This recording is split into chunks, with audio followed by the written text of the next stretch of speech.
There's a very peculiar story told in the Talmud about a certain sage, Rabbi Benoah, who was going around Israel measuring cemeteries, grave sites to mark them, and he comes to the famous grave site called the Cave of Machpelah, the burial site of Abraham and Sarah in Hebron.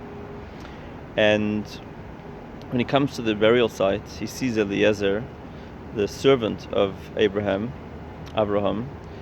standing there. Now, obviously this cannot be in the physical, because this is a couple thousand years after Abraham and Sarah had passed away. And he has a conversation with him, and Eliezer is reluctant to let him inside. He wants to go to visit the gravesite of Abraham and Sarah, because he says it's inappropriate because of the way they're positioned.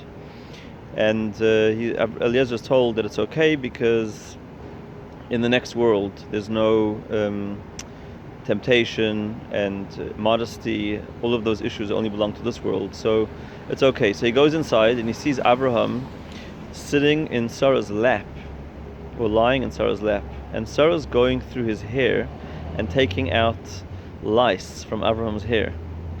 Again, this is a story that this must be an imagery that he saw at a soul level, because they were no longer alive. But this is what he saw.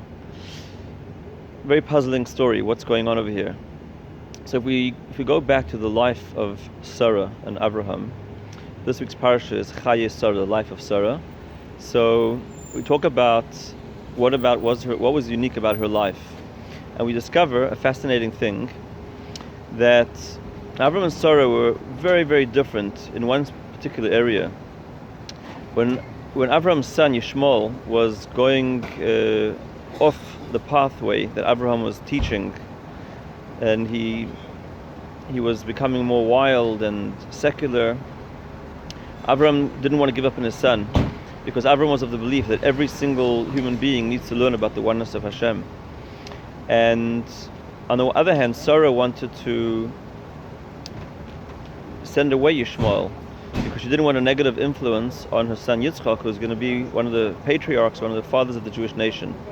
So we find a fascinating thing, that Sarah was very exclusively Jewish, and in order to raise the heir to Abraham's lineage, she wanted to eliminate any negative influence in Yitzchak's upbringing. Whereas Abraham was a father of Av Hamoin Goyim. His name represented somebody who was a father of many nations, and he was a universalist. He believed in a message which would affect all of humanity.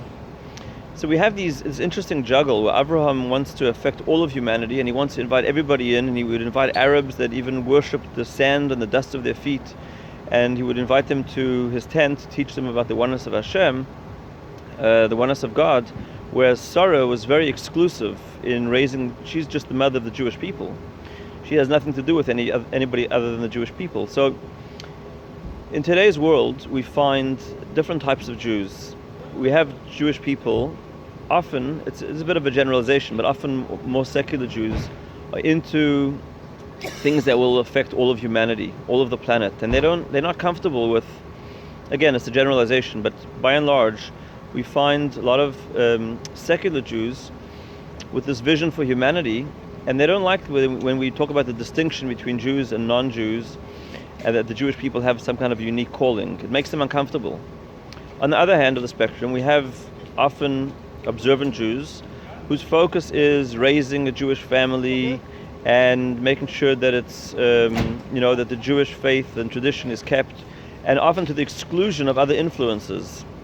I mean, the extreme examples of the Hasidic communities that are very insular, but even other traditional communities are very careful not to have outside influences. So these are the Abraham and Sarah legacies. In a way, Sarah's legacy is exclusively Jewish, with a focus on the Jewish nation, and Abraham's legacy is the father of all humanity, the teaching oneness of Hashem to all of humanity. And so we have to balance, as being the children of Abraham and Sarah, we have to balance both. We have to, on the one hand, keep in mind the vision of teaching the oneness of Hashem to all of humanity. At the same time, there's room for an area of focus within the Jewish people and raising a Jewish family or Jewish community where we sometimes have to exclude an influence that might be negative or harmful. And that's the Kabbalistic / Hasidic interpretation of the story, where Sarah is sifting through Avram's hair and taking out whatever negative, lice or whatever other things have crawled into his hair, symbolizing the extraneous external influences that might be negative and harmful to raising an exclusively Jewish family. And so it's important to have this balance of, again, this duality, where we have the focus of a universal focus, at the same time have a very particular focus. And those are both simultaneously important to maintain in our teaching the idea of oneness to the entire world. Shabbat Shalom.